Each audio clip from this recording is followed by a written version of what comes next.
பண்ணுறாங்க அக்ரிகல்ச்சர் இன்கம்னா என்ன அப்படின்னு. அது மட்டும் இல்லாமல் செக்ஷன் 10 சப்கிளாஸ் 1ல் income received from agriculture or fully exempted from income tax அப்படின்னு சொல்கிறாங்க. செக்ஷன் 10க்கு கீழே எக்ஸெப்ஷன்ஸ் இருக்குது, தெரியும் நம்மளுக்கு. எதெல்லாம் இன்கம் டேக்ஸ் கட்ட வேணாம், எதுலேருந்து வர இன்கம்க்கெலாம் இன்கம் டேக்ஸ் கட்ட வேணான்னா, ஃபார் எக்ஸாம்பிள் அக்ரிகல்ச்சர், ரெட்ரச்மெண்ட் காம்பன்சேஷன், ஸ்காலர்ஷிப்பில் இருந்து வர பணம், ப்ரைஸ் மணி, இதுக்கெல்லாம் நீங்கள் என்ன கட்ட வேணாம், இன்கம் டேக்ஸ் கட்ட வேணான்னு சொல்கிறாங்க இன்கம் டேக்ஸ் ஆக்ட் 1961. அப்படி இருக்கிற பட்சத்தில் அக்ரிகல்ச்சர் அதை பற்றி பேசுகிறது section 10 subclass 1 income received from agriculture or fully exempted. அது சொல்கிறது செக்ஷன் 10 சப்கிளாஸ் 1. அதுக்கு 3 க்ரைட்டீரியாஸ் கொடுக்குறாங்க. That is a condition. இந்த மாதிரி எக்ஸம்ட் பண்ணுறதுக்கு ஒரு கண்டிஷன்ஸ் கொடுக்குறாங்க. இன்கம் டிரைவ்டு ஃப்ரம் லேண்ட், ஒரு நிலத்துலேருந்து அந்த இன்கம் வந்திருக்கும். That land situated in India, located in India. That land used for agriculture purposes only. இந்த 3 விஷயம் செக்ஷன் 2 சப்கிளாஸ் 1ல் சொல்கிறாங்க. நீங்கள் அக்ரிகல்ச்சர் இன்கமுக்கு இன்கம் டேக்ஸே கட்ட வேணான்னு செக்ஷன் 10 சப்கிளாஸ் 1ல் சொல்கிறாங்க. தெர் ஆர் சர்டன் கண்டிஷன்ஸ் அப்படின்னு சொல்லி ஒரு 3 கண்டிஷனை சொல்கிறாங்க செக்ஷன் 2 சப்கிளாஸ் 1ல். First condition, income derived from land, that land situated in India, that land used for agriculture purposes only அப்படின்னு 3 கண்டிஷன். இந்த 3 கண்டிஷனை ஃபுல்ஃபில் பண்ணால் தான் நீங்கள் அக்ரிகல்ச்சர் இன்கமுக்கு டேக்ஸ் கட்ட வேணாம் அப்படிங்கிற அந்த பெனிஃபிட்குள்ளேயே நீங்கள் வர முடியும், இல்லைனா வர முடியாது. அடுத்ததாக ஃபியூச்சர்ஸ் அப்படின்னு நீங்கள் எழுதலாம். ஃபியூச்சர்ஸ் இஸ் நத்திங் பட் அந்த 3 கண்டிஷன் தான். Land must be situated within the boundary of India, income derived directly from land, அந்த லேண்ட்லேருந்து வந்த இன்கமாக இருக்கணும், அது டைரக்ட் இன்கமாக இருக்கணும். அது எய்தர் ரெண்ட்டாக இருக்கலாம், அது அல்லது லீஸாக இருக்கலாம், அது சப்லெட்டிங்காக இருக்கலாம், அல்லது சப்லீஸாக இருக்கலாம். அந்த நிலத்தை குத்தகைக்கு விட்டுருப்பீங்க, அதுலேருந்து வந்த வருமானத்துக்கு நான் வரி கட்டணுமா, தேவையில்லை. அந்த நிலத்தை ரெண்ட்டுக்கு விட்டுருப்பீங்க, வாடகைக்கு விட்டுருப்பீங்க, அப்போ நான் வரி கட்டணுமா, தேவையில்லை. அந்த அப்படி குத்தகைக்கு விடப்பட்ட குத்தகைதாரர் இன்னொன்று சப்லெட் பண்ணியிருப்பான், அதுலேருந்து எதுவும் உங்களுக்கு வருமானம் வருதா, அதுக்கு நீங்கள் வரி கட்டணுமா, தேவையில்லை. இதெல்லாம் எக்ஸம்டட் அப்படின்னு சொல்கிறாங்க. 3வது ஃபீச்சர்ஸில் land used for agriculture purposes, agriculture activity only அப்படின்னு ரொம்ப தெளிவாக சொல்கிறாங்க. ஏற்கனவே சொன்ன கண்டிஷன் மாதிரி தான் அதே தான் ஃபீச்சர்ஸில் இங்கே. இந்த மாதிரி அக்ரிகல்ச்சர் ஆக்டிவிட்டினா என்ன சொல்லுவோம், பிளான்டேஷன், கல்டிவேஷன், சோயிங் சீட்ஸ், இதெல்லாம் அக்ரிகல்ச்சர் ஆக்டிவிட்டிங்கிறோம். இதுக்கெல்லாம் நீங்கள் வரி கட்ட வேண்டிய அவசியம் இல்லை அப்படின்னு சொல்கிறாங்க. இதெல்லாம் ஃபீச்சர்ஸ். அண்ட் தென் எதெல்லாம் ஃபுல்லி எக்ஸம்டட், அக்ரிகல்ச்சர் இன்கமில் எதெல்லாம் ஃபுல்லி எக்ஸம்டட், டேக்ஸ் கட்ட வேண்டிய வருமான வரி விலக்கு எந்தெந்த மாதிரி ஆக்டிவிட்டீஸு கொடுக்குறாங்க அப்படின்னு சொன்னால், rent from land and lease, அது ஏற்கனவே நான் சொன்ன மாதிரி.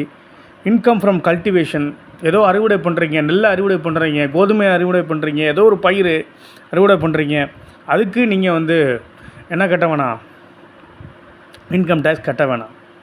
அது வெஜிடபிள்ஸாக இருக்கலாம், ஃப்ரூட்ஸாக இருக்கலாம், whether it is a cotton, பருத்தி, ஜூட், சணல், இந்த மாதிரி ப்ராடக்ட்ஸுக்கெலாம் நீங்கள் வரி கட்ட வேண்டிய அவசியம் இல்லை. டீ, காஃபி, டொபாக்கோ, சரியா, டொபாக்கோ விட்டுருவோம், அது சின்ன டவுட் இருக்குது எனக்கு, அதை விட்டுருவோம். காஃபி, டீ, ஃப்ளவர்ஸ், இதுக்கெல்லாம் நீங்கள் வரி கட்ட வேண்டிய அவசியம் இல்லை.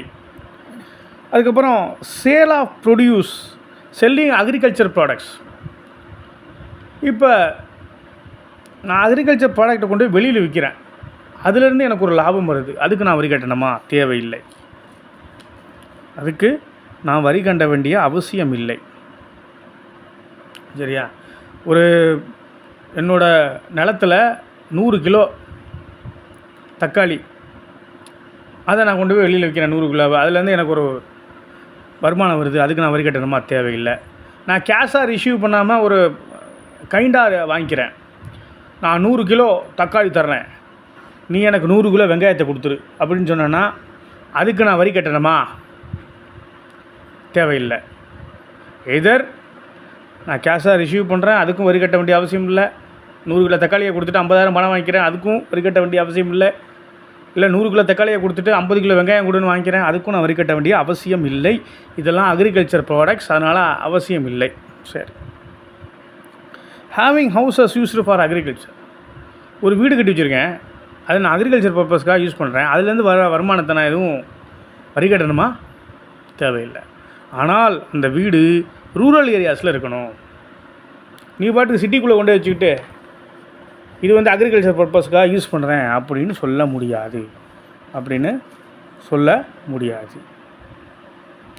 ப்ராஃபிட்டை ஷேர் பண்ணிக்கிறேன், கமிஷன் கொடுக்குறேன், சேல்ரி கொடுக்குறேன், இதெல்லாம் அக்ரிகல்ச்சர் இன்கமில் தான் பண்ணுறேன், இதுக்கெல்லாம் நான் வரி கட்டணுமா? தேவையில்லை. These are all exempted from income tax. நான் ஏற்கனவே சொன்ன எல்லாமே புரிஞ்சுக்கணும்னு நினைக்கிறேன். சரி, இப்போ அக்ரிகல்ச்சர் இன்கம்னா என்ன, எதெல்லாம் அக்ரிகல்ச்சர் இன்கம்னு பார்த்தோம். இப்போ எதெல்லாம் அக்ரிகல்ச்சர் இன்கம் இல்லை அப்படின்னு பார்க்கணும். இன்கம் ஃப்ரம் சுகர் ஃபேக்ட்ரி, சர்க்கரை ஆலையிலிருந்து வருகிற வருமானத்திற்கு வரி கட்ட வேண்டும். இன்கம் ஃப்ரம் சுகர் ஃபேக்ட்ரி, இதெல்லாம் டாக்ஸபிள் இன்கம், இதெல்லாம் டாக்ஸபிள். இப்போ நான் சொல்லிட்டு இருக்கலாம் டாக்ஸபிள்.